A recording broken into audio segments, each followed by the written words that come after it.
ಇದು ಬಾಲ್ಯ ನೆನಪು ಭಾಗ 2 ಅಂತ ಹೇಳ್ತಾರೆ, ಆ ಥರ ಅಲ್ಲ. ಈಗ ತಿನ್ನುವಾಗ ನಿಮ್ಮ ಬಾಯಲ್ಲಿ ಕೂಡ ನೀರು ಬರ್ಬೋದು. Thank you so much.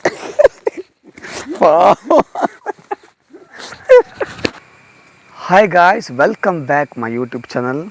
ಇವತ್ತು ಸಂಡೇಸ್ ವ್ಲಾಗ್ ಡೇ. ಹಾಗೆ ಇವತ್ತು ನಾನು ರುಟೀನ್ನ ನಿಮ್ಮ ಜೊತೆ ಶೇರ್ ಮಾಡ್ಕೊಂಡು ಇಷ್ಟಪಟ್ಕೊಂಡಿದ್ದೇನೆ. ಇವತ್ತು ನನ್ನ ಅಜ್ಜಿನ ಮನೆಗೆ ಹೋಗ್ತಿದ್ದೇನೆ, ಯಾಕಂದರೆ ಸಣ್ಣ ವಯಸ್ಸಿನ ಕೆಲವು ಸಿಹಿ ನೆನಪುಗಳನ್ನು ಮೆಲುಕು ಹಾಕಲಿಕ್ಕೆ. ಸೊ ಇವತ್ತು ಫುಲ್ ಡೇ ನಿಮ್ಮೊಂದಿಗೆ. ವೆಲ್ಕಮ್ ಬ್ಯಾಕ್ ಪ್ರಜ್ಜು ವಿತ್ ಲಾಕ್. ಗೈಸ್ ನೋಡಿ, ಕಾಡಿನ ಮಿಡ್ಲಲ್ಲಿದ್ದೇನೆ. ಈ ರೋಡಲ್ಲಿ ನನ್ನ ಅಜ್ಜಿ ಮನೆಗೆ ಸೀದಾ ಹೋಗೋದು. ಈಗ ನಾನು ಇರೋದು ಬಜಿಲೆಪಾದೆ ಅಂತ ಪ್ಲೇಸಲ್ಲಿ. ಇದು ನಮ್ಮ ಊರಿನಿಂದ 4 ಕಿಲೋಮೀಟ್ರ್ ಮುಂಚೆ ಇದೆ. ನೋಡಿ, ಆಚೀಚೆ ಕಾಡು, ಮಿಡ್ಲರ್ ರೋಡು. ಇದೇ ಥರ ಪ್ಲೇಸ್ ಇನ್ನು ನನ್ನ ಅಜ್ಜಿ ಮನೆ ಹೋಗೋ ಹತ್ರ ಇದೆ. ನನ್ನ ಅಜ್ಜಿ ಮನೆ ಊರಿನ ಹೆಸರು ನಾರಾವಿ ಅಂತ. ಸೊ ಅಲ್ಲಿಗೊಂದು ಇನ್ನು 4 ಕಿಲೋಮೀಟ್ರ್ ಇದೆ. ನೋಡಿ, ಹಿಂದೆಲ್ಲ ಗಾಡಿ ಬರ್ತಿದೆ. ನಮ್ಮ ಲಾಗ್ನ ನೋಡ್ತಿದ್ದಾರೆ, ನಮ್ಮ ಸಬ್ಸ್ಕ್ರೈಬ್ ಇರ್ಬೋದು ಅಂತ ಪ್ರಕಾರ ಹಾಯ್ ಮಾಡಿದರು. ಸೊ ಇನ್ನು ಹೋಗುವಾಗ ನಿಮಗೆ ನನ್ನ ಪ್ಲೇಸಸ್ ತೋರಿಸ್ತಾ ಹೋಗ್ತೀನಿ. ಇದು ಧರ್ಮಸ್ಥಳ ಟು ಕಾರ್ಕಳ ರೋಡ್ ಹೇಗೆ ನೋಡಿ. ನಾವೀಗ ಮಂಜುನಗರ ಅಂತ ಪ್ಲೇಸ್ಗೆ ಬಂದಿದ್ದೇವೆ. ಇನ್ನು ನಾರಾವಿಗೆ 1 ಕಿಲೋಮೀಟರ್ ಅಷ್ಟೇ. ನಾರಾವಿ ನನ್ನ ಅಜ್ಜಿ ಮನೆಗೆ ಒಂದು ಅರ್ಧ ಕಿಲೋಮೀಟ್ರ್ ಇದೆ. ನೋಡಿ ರೋಡ್ ಹೇಗಿದೆ ಅಂತ. ಗೈಸ್, ನಾನು ಇವತ್ತೊಂದು ಸ್ಪೆಷಲ್ ಪ್ಲೇಸ್ಗೆ ಬಂದಿದ್ದೇನೆ. ನನಗೆ ಸ್ಪೆಷಲ್ ಯಾಕಂದರೆ ನಾನು ಹುಟ್ಟಿದ ತಕ್ಷಣ ನೋಡಿದಂಥ ಪ್ಲೇಸ್ ಗೊತ್ತಾಗಿರ್ಬೋದು. ಬಂದು ತೋರಿಸ್ತೇನೆ. ನನ್ನ ಕಾರ್ಯಕ್ರಮ ನಾರಾವಿ. ಇದೆಷ್ಟೋ ನೆನಪುಗಳಿದೆ. ನಾನು ಹುಟ್ಟಿದ ತಕ್ಷಣ ನೋಡಿದ ಪ್ಲೇಸ್ ನಾರಾವಿ. ಗೈಸ್ ನೋಡಿ, ಈಗ ಸ್ವಲ್ಪ ರಿನೋವೇಷನ್ ಮಾಡಿದ್ದಾರೆ, ಅಂದರೆ ಚೇಂಜ್ ಮಾಡಿದ್ದಾರೆ. 1994ರಲ್ಲಿ 4 ಏಪ್ರಿಲ್ 10ಗೆ ನಾನು ಹುಟ್ಟಿದ್ದು. ಸೊ ಒಂದು 32 ವರ್ಷ ಆಯಿತು. ಸೊ ಸ್ವಲ್ಪ ಚೇಂಜಸ್ ಮಾಡಿದ್ದಾರೆ. ಈಗ ಇಂಪ್ರೂವ್ ಆಗಿದೆ ಆಸ್ಪತ್ರೆ ಫುಲ್ಲು. ಮುಂಚೆ ಬೆಡ್ ಇತ್ತು, ಈಗ ಲ್ಯಾಬ್ ಮಾಡಿದ್ದಾರೆ. ನನ್ನ ಪ್ರಕಾರ ಲ್ಯಾಬ್ ಇರ್ಬೋದು. ಹೌದು, ಇಲ್ಲಿ ಮುಂಚೆ ಬೆಡ್ ಇತ್ತು. ಈ ಪ್ಲೇಸ್ನಲ್ಲಿ ಅಮ್ಮ ನನಗೆ ತೋರಿಸಿದ್ರು. ನೋಡಿ, ಈ ಪ್ಲೇಸ್ನಲ್ಲಿ ಬೆಡ್ ಇತ್ತು. ಈ ಪ್ಲೇಸ್ನಲ್ಲಿ ಈ ಬೆಡ್ನಲ್ಲಿ ಜನನವಾಗಿದೆ. ಒಂದು ಬ್ಯೂಟಿಫುಲ್ ಮೆಮೊರಿ.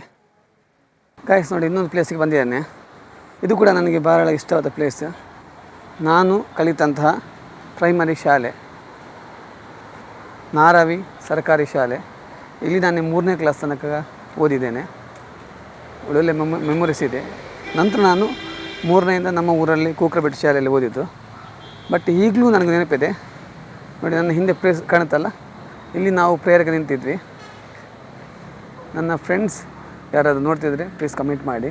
ಯಾಕಂದರೆ ಹಳೆ ನೆನಪುಗಳು ಮತ್ತೆ ಮತ್ತೆ ಮೆಲುಕು ಹಾಕ್ತಿರುತ್ತೇವೆ. ನಾವು ಎಷ್ಟು ದೊಡ್ಡವರಾದರೂ ಕೂಡ ಬಾಲ್ಯ ನೆನಪು ನಮಗೆ ಕಾಡ್ತದೆ. ಯಾಕಂದರೆ 90s ಕಿಡ್ಸ್ ಬಾಲ್ಯವನ್ನು ಅನುಭವಿಸುವಷ್ಟು ಈಗಿನ ಮಕ್ಕಳಿಗೆ ಒಂದು ಅವಕಾಶವಿಲ್ಲ. ಹಾಗೆ ಇನ್ನೂ ಕೂಡ ನನಗೆ ಕಣ್ಣು ಕಟ್ಟಿದಾಗಿದೆ. ನಾನು ಇಲ್ಲಿ 3 ವರ್ಷ ಕಳೆದಂಥ ನೆನಪುಗಳು ಇಲ್ಲಿ ನಮಗೆ ತೋರಿಸಿಲ್ಲ.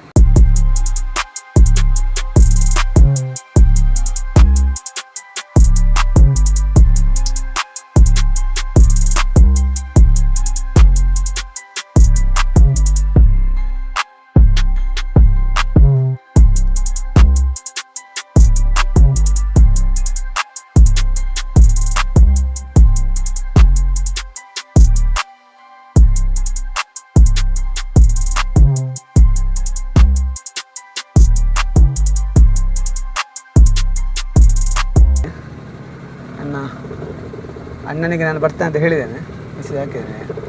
ಅವರು ಹೊರಗಡೆ ಪಾಪ ಹೋಗೋರು ಕೂಡ ನನಗೋಸ್ಕರ ನಿಂತಿದ್ದಾರೆ. ನೋಡಿ ಗೈಸ್, ಪ್ಲೇಸ್ ಹೇಗಿದೆ ನೋಡಿ. ಅಲ್ಲಿ ಮೇಲೆ ಹೋದರೆ ಕುದುರೆಮುಖ.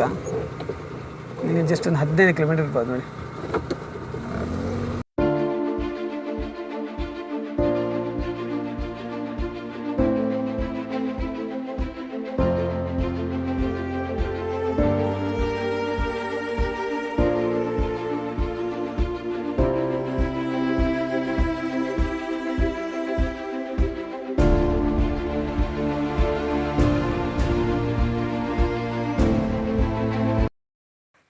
ಗೈಸ್ ನೋಡಿ, ನಾನು ಅಜ್ಜಿ ಮನೆಗೆ ಬಂದಿದ್ದೇನೆ. ಅಜ್ಜಿ ಮನೆ ಎದುರು ಇದ್ದೇನೆ. ಇಲ್ಲಿ ಒಳಗೆ ಅಣ್ಣ ಇದ್ದಾರೆ, ನಾನು ಕರಿತೇನೆ ಈಗ. ನೆಕ್ಸ್ಟ್ ನೋಡು ಸಂದ್ರವ, ಹಾಯ್ ಇದ್ದೆ ಬಲೆ ಬಲೆ ಆರಾಮ ಆರಾಮಂತ ಹಾಂ ಯಾನು 10 ಬರ್ಪೆ ಬಂಡದ ಅಂಚೆ ಖಾತ ಒಂದಿಪ್ಪು ಏತು ಹೊತ್ತು ಬರ್ಪ ನನ್ನ ಸುರೇಂದ್ರಣ್ಣ ನಾವು ನಮಗೆ ವೀಡಿಯೋ ಮಾಡಲಿಕ್ಕೆ ತುಂಬ ಸಪೋರ್ಟ್ ಮಾಡ್ತಾರೆ. ಈಗ ನೆಕ್ಸ್ಟ್ ವೀಡಿಯೋ ನಿಮಗೆ ಈಗ ಅವರ ನೇತೃತ್ವದಲ್ಲಿ ತೆಗಿತೇವೆ, ಬನ್ನಿ ನೋಡು. ಹಾಯ್ ಗೈಸ್, ನೋಡಿ ನಾವು ಮುಂಚೆ ಇದ್ದ ಮನೆ ಅಂದರೆ ನಾವು ಅಜ್ಜಿ ಮನೆಯಲ್ಲಿ ನಾನು 3ನೇ ಕ್ಲಾಸ್ ತನಕ ಇಲ್ಲೇ ಹೋದದ್ದು. ಸೊ ಪ್ರತಿಯೊಂದು ಜಾಗದಲ್ಲೂ ನನಗೆ ನೆನಪಿದೆ. ನಾವಿಲ್ಲಿ ಜೀವಿಸಿದ್ವಿ. ಈಗ ನಿಮಗೆ ಅದು ತೋರಿಸ್ತೇನೆ. ಈಗ ಸ್ವಲ್ಪ ರಿನೋವೇಷನ್ ಮಾಡಿದ್ದಾರೆ, ತುಂಬ ವರ್ಷ ಆಯ್ತಲ್ಲ, ಸೊ ರಿನೋವೇಷನ್ ಮಾಡಿದ್ದಾರೆ. ಬಟ್ ಕೆಲವೊಂದು ಹಾಗೆ ಇಟ್ಟಿದ್ದಾರೆ ಕಂಬಗಳೆಲ್ಲ.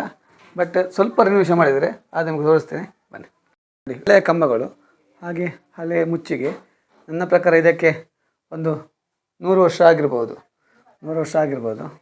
ಹಾಗೆ ಬಿಟ್ಟಿದ್ದಾರೆ, ಅಂದರೆ ಅಷ್ಟು ಒಳ್ಳೆಯ ಕೆತ್ತನೆ ಈಗ ಬರಲಿಕ್ಕೆ ಸಾಧ್ಯ ಇಲ್ಲ. ನೋಡಿ ಹಳೆಯ ಕಬೋಟ್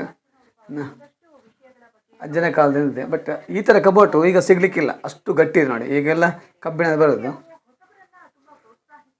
ಇದು ನನ್ನ ಅಜ್ಜ ಅಜ್ಜಿ, ಇವರ ಅಜ್ಜ ಅಜ್ಜಿ ಇಬ್ಬರು ಕೂಡ ಡೆತ್ ಆಗಿದ್ದಾರೆ. ಹಾಗೆ ನನ್ನ ಇನ್ನೊಬ್ಬ ಪ್ರೀತಿಯ ಅಣ್ಣ ಸೂರಜ್ ಅಂತ, ಅವರು ಕೂಡ 2 ವರ್ಷ ಹಿಂದೆ ನಮ್ಮನೆಯವರು ಬಿಟ್ಟು ಹೋಗಿದ್ದಾರೆ.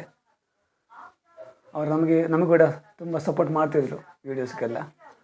ಈಗ ಬರೀ ನೆನಪು ಮಾತ್ರ.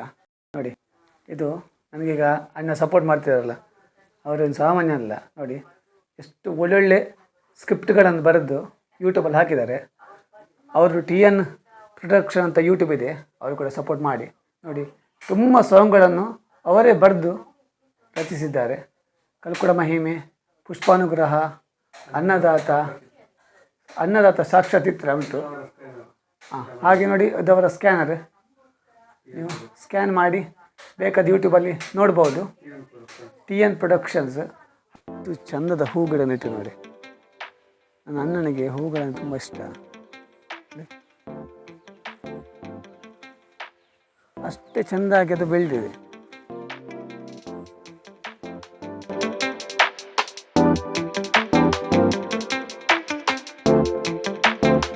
ನೋಡಿ ಇದು ಬುಟ್ಟು ಕಂಡ. ಸೊ ಇದಕ್ಕೆ ನಾವು ಹೇಳ್ತಾರೆ ಬೊಳ್ಳೆಲ್ಲ ಬೀಳುವುದಿಲ್ಲ, ಹಾಗಾಗಿ ಇಲ್ಲಿ ನಿಮಗೆ ವ್ಯವಸಾಯ ಮಾಡ್ಬೋದು. ಇಲ್ಲಿ ನೋಡಿ ಗದ್ದೆಗೆ ಬೇಲಿ ಹಾಕಿದ್ದಾರೆ. ಇದು ಕಡವೆ ಜಿಂಕೆ ಆ ಥರ ಬಂದರೆ ವ್ಯವಸಾಯ ಹಾಳು ಮಾಡಬಾರ್ದು ಅಂತ ಮಾತ್ರ. ಇಲ್ಲಿಯ ಕೃಷಿಯ ಬಗ್ಗೆ ನನ್ನ ಅಣ್ಣ ಸುರೇಂದ್ರ ಜೈನ್ ಅವರು ತಿಳಿಸಿಕೊಡ್ತಾರೆ. ನಮಸ್ತೆ, ನಾನು ಸುರೇಂದ್ರ ಜೈನ್ ನಾರವಿ ಅಂತ. ಇದು ನಮ್ಮದು ಬೆಟ್ಟು ಗದ್ದೆ. ಇದು ವರ್ಷಕ್ಕೆ ಒಂದೇ ಬೆಳೆ ಆಗೋದು, ಎಣ್ಣೆಲು ಬೇಸಾಯ ಮಾತ್ರ. ಜೂನ್ ಅಥವಾ ಜುಲೈಯಲ್ಲಿ ಬಿತ್ತನೆ ಮಾಡಿ ಅಕ್ಟೋಬರ್ ಅಥವಾ ನವಂಬರ್ನಲ್ಲಿ ಕಟಾವಾಗ್ತದೆ. ಇದು ಈ ವರ್ಷ ಮಾಡಿರುವ ಬೆಳೆ M4. ಇದಕ್ಕೆ 120 ದಿನ ಬೇಕಾಗ್ತದೆ. ಈ ಗದ್ದೆ ಮಳೆಯನ್ನೇ ಅವಲಂಬಿತವಾಗಿದೆ. ಇದಕ್ಕೆ ಮಳೆ ಬಂದರೆ ಮಾತ್ರ ನೀರು, ಹಾಗಾಗಿ ದಿನಕ್ಕೊಂದು 2 ಗಂಟೆ ಆದರೂ ಮಳೆ ಬೇಕಾಗ್ತದೆ.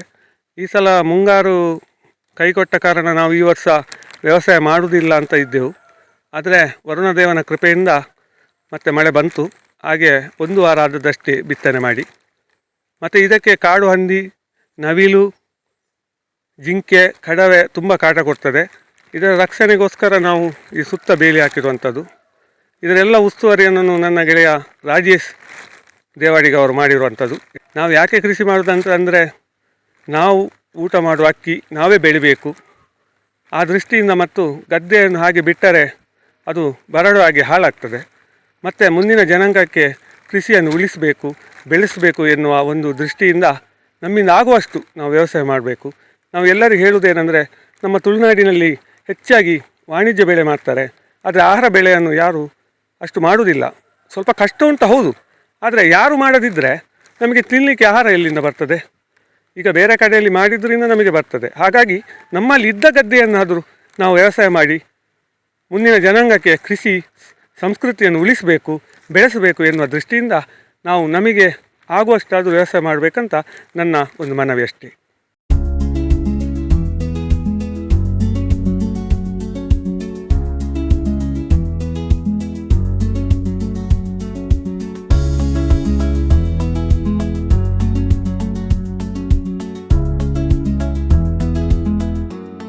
ನೋಡಿ ಗೈಸ್, ನನಗೆ ನನ್ನ ಅಜ್ಜಿ ಮನೆಯಲ್ಲಿ ಇಷ್ಟವಾದ ಪ್ಲೇಸ್ ಅಂದರೆ ಇದು ತೋರಿಸ್ತೇನೆ. ಬೆಟ್ಟದ ತೋಡು. ನಾವು ಬಾಲ್ಯದಲ್ಲಿ ಕೋಣ ಎತ್ತುಗಳನ್ನು ಇಲ್ಲಿ ಸ್ನಾನ ಮಾಡ್ತಿದ್ವಿ. ಇಲ್ಲಿ ನಾವು ಕೂಡ ಸ್ನಾನ ಮಾಡ್ತಿದ್ವಿ. ಇಲ್ಲಿ ನೋಡಿ, ಇದಕ್ಕೆ ಕಟ್ಟು ಹಾಕಿದ್ದಾರೆ. ಇದನ್ನು ಹೆಚ್ಚುವರಿ ನೀರನ್ನು ಗದ್ದೆಗೆ ಬಿಡ್ತಾರೆ ನೋಡಿ, ಗದ್ದೆ ಬಿಡ್ತಾರೆ. ಇಲ್ಲಿ ಅಂದರೆ ಸಂಪೂರ್ಣ ವ್ಯವಸ್ಥೆ ಮಾಡ್ತಾರೆ. ಹಾಗಾಗಿ ಇಲ್ಲಿ ನೀರನ್ನು ಗದ್ದೆಗೆ ಬಿಡ್ತಾರೆ. ಉಳಿದ ನೀರು ಮುಂದೆ ಸಾಗುತ್ತೆ ನೋಡಿ. ಹಳ್ಳಿಯಲ್ಲಿ ನಮಗೆ ದಿನಲ್ಲೂ ಇದೇ ರಿಟರ್ನ್. ಕೃಷಿ, ಹೈನುಗಾರಿಕೆ ಒಂದು ಜೀವನ ಹೇಳ್ತೀರಲ್ಲ, ಮುಂಚಿನ ಇದರಲ್ಲಿ ಇದೇ ಜೀವನ. ಬಟ್ ಈಗ ಹಳ್ಳಿಯಿಂದ ಬಿಟ್ಟು ಸಿಟಿಗೆ ಹೋಗ್ತಿದ್ದಾರೆ. ಬಟ್ ಅವರಿಗೆ ಏನು ಲೈಫ್ ಮಾಡಿದ ಗೊತ್ತಿಲ್ಲ. ಬಟ್ ಇದಷ್ಟು ಒಂದು ಒಳ್ಳೆಯ ಲೈಫ್, ಆರೋಗ್ಯಕರವಾದದ್ದು ಯಾವುದೂ ಇಲ್ಲ. ನೆಮ್ಮದಿ ಹೇಳ್ತಾರಲ್ಲ, ನೆಮ್ಮದಿ ಅನ್ನೋದು ಇಲ್ಲಿದೆ, ನಮ್ಮ ಹಳ್ಳಿಯಲ್ಲಿದೆ. ಸಿಟಿಯಲ್ಲಿ ಕೆಲಸ ಇದೆ ವಿನಃ ನೆಮ್ಮದಿ ಅಂತೂ ಕೇಳೋದೇ ಬೇಡ. ಹಾಗಾಗಿ ಇವತ್ತು ಸ್ವಲ್ಪ ಮಳೆ ಕಡಿಮೆ, ಬಿಸಿಲಿದೆ. ಹಾಗಾಗಿ ವರುಣದೇವ ಕೂಡ ನಮಗೆ ಸಪೋರ್ಟ್ ಮಾಡ್ತಿದ್ದಾರೆ ವಿಡಿಯೋ ಮಾಡಲಿಕ್ಕೆ. ಗೈಸ್, ನಾವು ಸಣ್ಣದಿರುವಾಗ ಅದೆಷ್ಟೋ ತುಂಬ ಆಟಗಳನ್ನ ಆಟ ಆಡ್ತಿದ್ವಿ. ಅದರಲ್ಲಿ ಒಂದು ನಿಮಗೆ ಇವತ್ತು ನಾನು ತೋರಿಸ್ಲಿಕ್ಕೆ ಬಂದಿದ್ದೇನೆ. ಅದು ಕೂಡ ನನ್ನ ಅಣ್ಣನ ಸಲಹೆಯಿಂದ. ಅವರು ನಮಗೆ ನಾವು ಇಲ್ಲಿ ಬಾಲ್ಯದಲ್ಲಿ ಏನು ಮಾಡ್ತೀವಿ ಅಂತ ತೋರಿಸಲಿಕ್ಕೆ ಇದು ಒಂದು ನಮಗೆ ವಿಡಿಯೋ ಮಾಡಲಿಕ್ಕೆ ಹೇಳಿದರು. ಇದು ಕೊತ್ತಳಿಗೆ ಓಟ ಅಂತ, ಅಂದರೆ ಒಬ್ಬರು ಕೊತ್ತಳಿಗೆಯನ್ನು ಎಳೆಯೋದು, ಅದರಲ್ಲಿ ಕೂತ್ಕೊಳ್ಳೋದು. ಅದೊಂದು ಒಳ್ಳೆ ನೆನಪು ಹಾಗೂ ನಮಗೆ ತುಂಬ ಖುಷಿ ಇಷ್ಟವಾದ ಅದು ಆಟ. ಆ ಆಟ ನಿಮಗೆ ತೋರಿಸ್ಲಿಕ್ಕೆ ಬರ್ತೇನೆ, ಬನ್ನಿ ನೋಡಿ. ಹೀಗೆ ಒಬ್ಬರ ಕೊತ್ತಳಿಗೆಯಲ್ಲಿ ಕೂತ್ಕೊಳ್ಳೋದು, ಒಬ್ಬರ ಕೊತ್ತಳಿ ಕೂತ್ಕೊಳ್ಳೋದು, ಇನ್ನೊಬ್ಬರು ಎಳೆಯೋದು. ನಾನು ಹೇಳಿದ್ದು ಹೇಗೆ?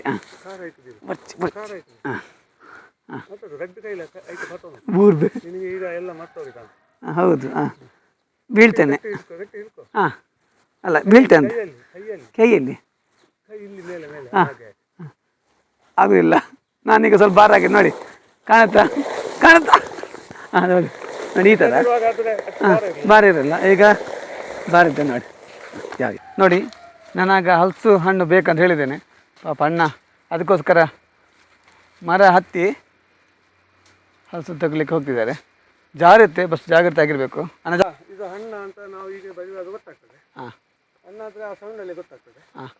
ಹಣ್ಣನ್ನು ಕೊಯ್ದು ಇದೊಂದು ಅದೊಟ್ಟು ಇರ್ತದೆ. ಸ್ವಲ್ಪ ಲೇಟ್ ಬೆಳೆ ಎಲ್ಲ ಮುಗಿತಕ್ಕಂತು. ಇದು ಕಲಿಯಕ್ಕೆ ಆಗ್ತದೆ, ತಿನ್ಲಿಕ್ಕೆ ಆಗ್ತದೆ. ಇದೀಗ ಕೊಯ್ತಿದ್ದಾರೆ ಅಣ್ಣ ಹಲಸು. ಒಳ್ಳೆ ಪರಿಮಳ ಬರ್ತುಂಟು. ಈಗ ಹಲಸನ್ನು ತಗೊಂಡು ಹೋಗ್ತಿದ್ದಾರೆ. ಇನ್ನೂ ಕಟ್ ಮಾಡಿ ತಿನ್ನೋದೆ. ಆ ಕಟ್ ಮಾಡೋದು ಕೂಡ ನಿಮ್ಗೆ ತೋರಿಸ್ತೀನಿ ಯಾವ ಥರ ಅಂತ. ಮನೆಗೆ ಹಲಸಿನೊಂದು ಬಂತು, ಹಟ್ಟಿಯಲ್ಲಿ ಇಟ್ಟು ಇನ್ನು ಕಟ್ ಮಾಡಿ ತಿನ್ನೋದೆ. ಅಣ್ಣ ಕಟ್ ಮಾಡ್ತಾರೆ. ಫುಲ್ಲು ಪರಿಮಳ ಇದೆ, ನೋಡುವಾಗ ಆಸೆ ಆಗ್ತಿದೆ. ಇನ್ನು ಕಟ್ ಮಾಡಿ ತಿನ್ನೋದೆ.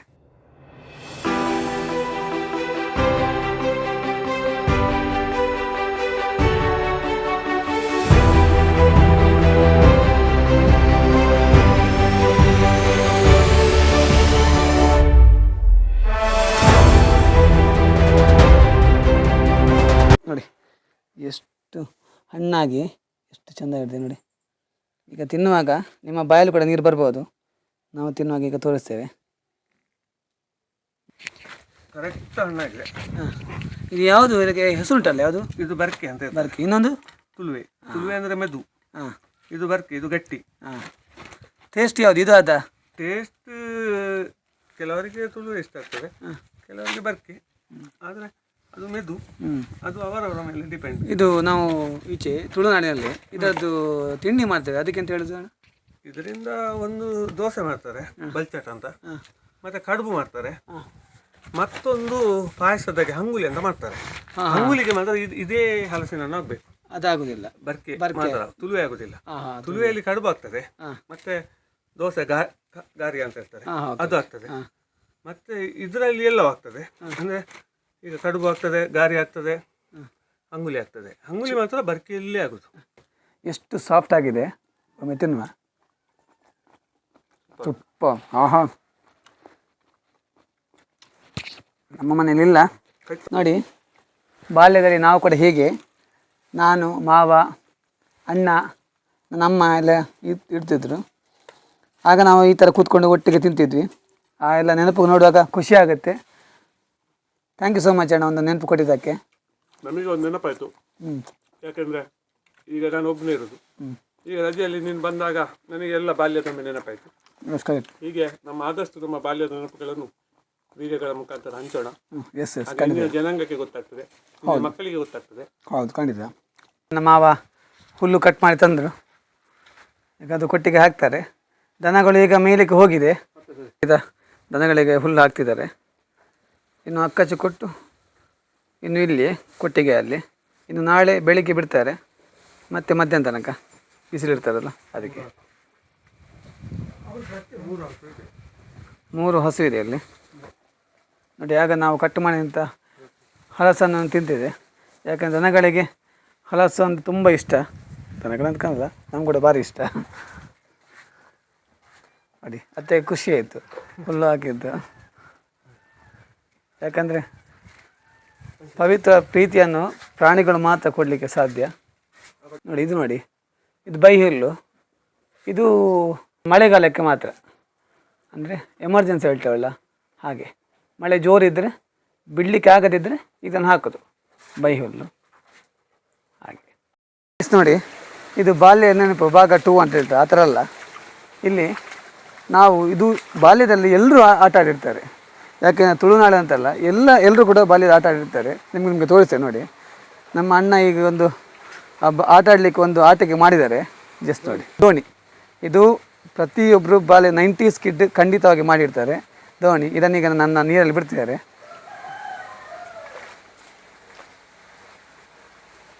ನೋಡಿ, ಇದು ಪ್ರತಿ 90s ಕಿಡ್ಡಿಗೆ ಖಂಡಿತ ಗೊತ್ತುಂಟು. ಇದರಲ್ಲಿ ಸಿಗುವಂಥ ಖುಷಿಯೇ ಬೇರೆ. ಎಷ್ಟು ವರ್ಷ ಆದರೂ ಅಣ್ಣನಿಗೆ ಇನ್ನೂ ಕೂಡ ನೋಡಿ ದೋಣಿ ಮಾಡಲಿಕ್ಕೆ ನೆನಪುಂಟು. ಇದರಲ್ಲಿ ಈಗಿನ ಮಕ್ಕಳಿಗೆ ಕೂಡ ನೆನಪು ಕೂಡ ಇರಲಿಕ್ಕಿಲ್ಲ, ಮಾಡಿ ಕೂಡ ಗೊತ್ತಾಗಲಿಕ್ಕಿಲ್ಲ. ಅಷ್ಟು ಖುಷಿ ಕೊಡ್ತಿತ್ತು ನೋಡಿ ಬಾಲ್ಯ ನೆನಪು ದೋಣಿಯೊಂದಿಗೆ.